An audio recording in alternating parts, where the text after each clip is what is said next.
guys, so this is going to be our presentation on visual or presentational aids and why they're important for speeches and certain types that we use, how we use them, things like that. But before we get started, I wanted to ask you guys a question. Imagine that I'm teaching this class and you don't have any book, you don't have any sort of PowerPoint presentations, it's just me talking. I'm not even in front of a classroom. You just listen to recorded video, or not even recorded video, but recorded audio of me telling you what you need to know. How well do you think you would learn if you didn't have anything visual to accompany the speech? How well do you think you would learn if you just had text on a piece of paper and there was no audio, there was no pictures, it was just text? You probably wouldn't learn as effectively. Most people don't. Even those who learn by reading or those who learn by listening primarily still benefit from seeing other types of media added in. This is why most people learn better from videos than they do from textbooks. Because the more stimulus we have coming in, the more it reinforces the message and helps us to learn more effectively.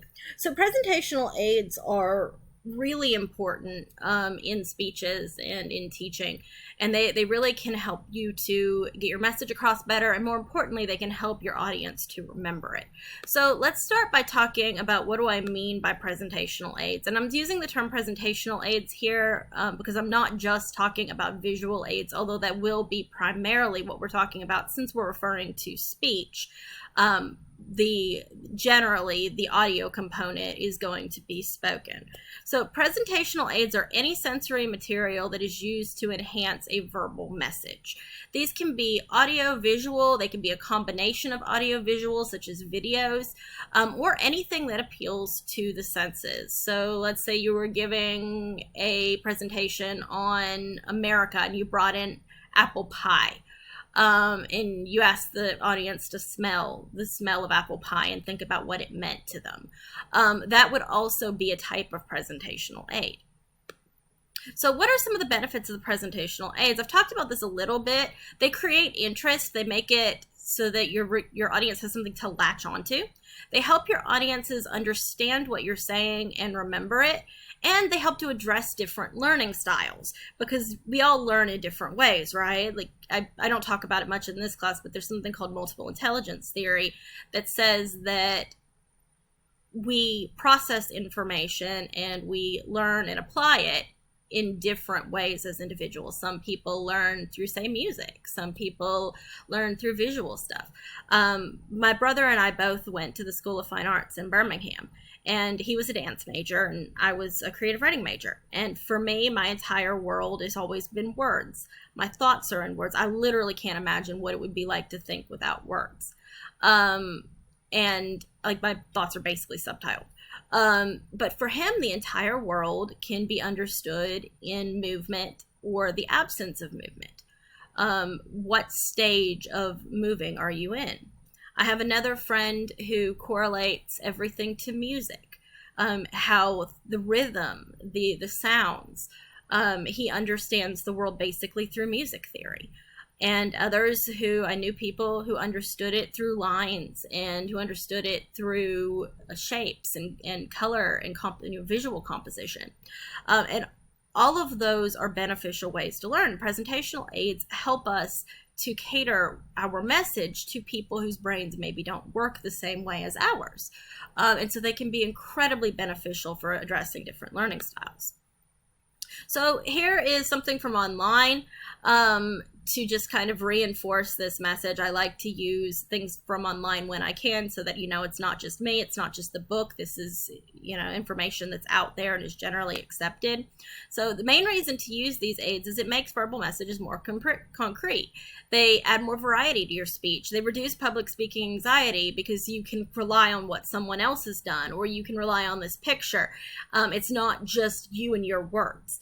It increases listener retention, meaning increases how much they remember of what you say. enhances the persuasive appeal of your speech in a persuasive speech, of course, and reaches listeners by addressing different learning styles. So what I had just said a moment ago. This is a graphic from online that I think is fascinating, and kind of helps to reinforce this idea that visual aids are important, or presentational aids are important.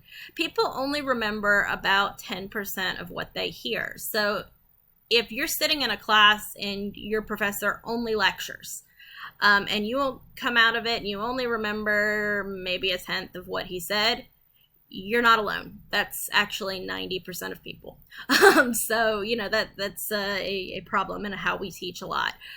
People only remember about 20% of what they read. So if you read a chapter and you only remember just a little bit of it, that's also pretty normal. It's why I reinforce the chapters with PowerPoints, and I reinforce the PowerPoints with videos, because that way it's coming in 3 times and hopefully you'll remember about 50 or 60% of it at least.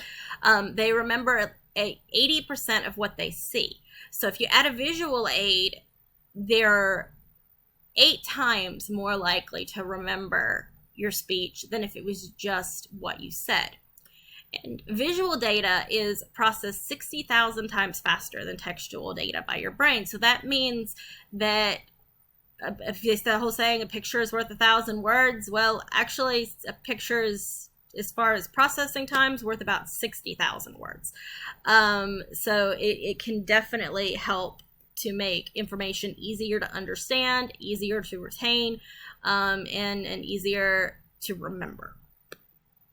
So what do I mean when I say visual aids? So you're probably thinking of maybe like a poster or a graphic, and those are types of visual aids. There are a lot of them, and we're going to go through over some of them in this presentation.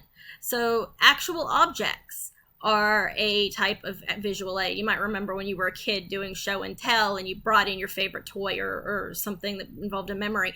That object you brought in was a type of visual aid.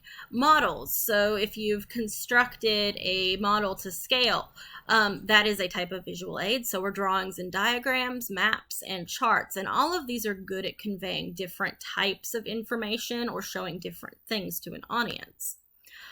Chart, just some definitions. A chart is a graphic representation that distills a lot of information into an easily interpreted visual format. So if you have a spreadsheet with a ton of information, that's not all that easy to understand.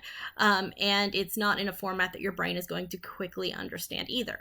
But if you put that into, say, a bar chart or a line chart, well, all of a sudden your brain is much more likely to understand the main takeaways of that. Flowcharts show a process. They show how you get from point A to point B. Organizational charts typically show the structure of an organization. Organizational charts, that format, can also sometimes be shown for multi-step processes in flowcharts. And pie charts show relationships within a unit. In other words, they show how much of the parts make a whole. They're kind of a visual representation of fractions. So here is a flow chart, and I use some fun ones in here. This starts with, do you have a problem in your life? This is a should you worry chart. Yes. Then asks, can you do something about it? Well, no, then you don't worry. Yes, then I think the next thing it cut off, but I think was do something about it. Here, no, you don't have a problem, don't worry. So I kind of enjoyed this one. Here's an organizational chart, kind of a typical one. I don't know why PowerPoint is cutting off all of my things, but you can kind of see how they work. And this shows, it kind of looks like a genealogy tree, but it shows the relationship of different managers to each other. So you have your general manager, and under the marketing manager, you have your marketing staff. And then you have product managers 1, 2, 3, and 4 who help manage the marketing staff. And same here with your R&D manager, your engineering manager, and your production manager, and so on. And that shows who has what responsibilities. This is a pie chart, and this is another fun one that's taking apart the time spent watching a movie. So, looks like about a third of it is criticizing the flaws in the movie. About a fifth, tenth of it is unsuccessfully trying to put popcorn in your mouth. About maybe probably about a fifth is trying to understand the plot of the movie. Then the purple part is all the time you spend having to stop and do anything else. And then about half of it is pausing to try to figure out what other movies the main character played in. This represents very well how I watch movies. It may not represent how you watch movies, but this does feel very real to me. So here's another fun one. You know, what do I think during an exam? What's the answer to this question? Okay, you've maybe got 10%, maybe 20%. And then random SpongeBob question. Who lives in a pineapple under the sea? It's all the time you spend distracted, not actually thinking about the question in a test, and we all do this. So this is another example of a pie chart. I like pie charts. Pie charts are fun. So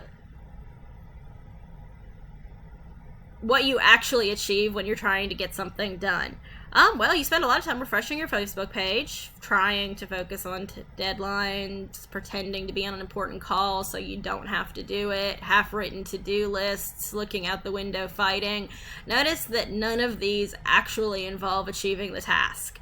So you just have half-written to-do list with cat faces all over it. Again, another tongue-in-cheek pie chart.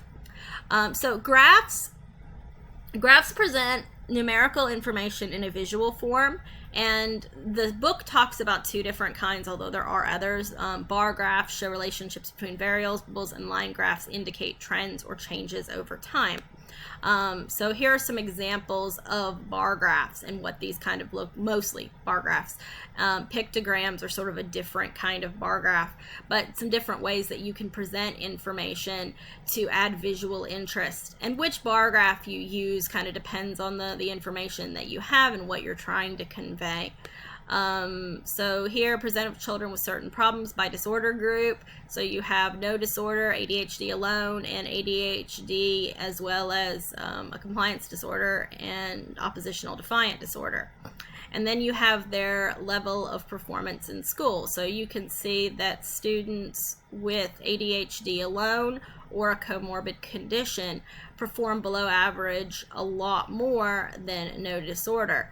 They are held back more frequently, they have trouble with police, and have difficulty keeping and making friends, all very different, you know, all much more than a student with no disorder. So what we would take away from this is that ADHD and any conditions that go with it lead to decreased performance in school. You can also do fun ones, and fun graphs are not a problem in speeches. Humor can help people remember things.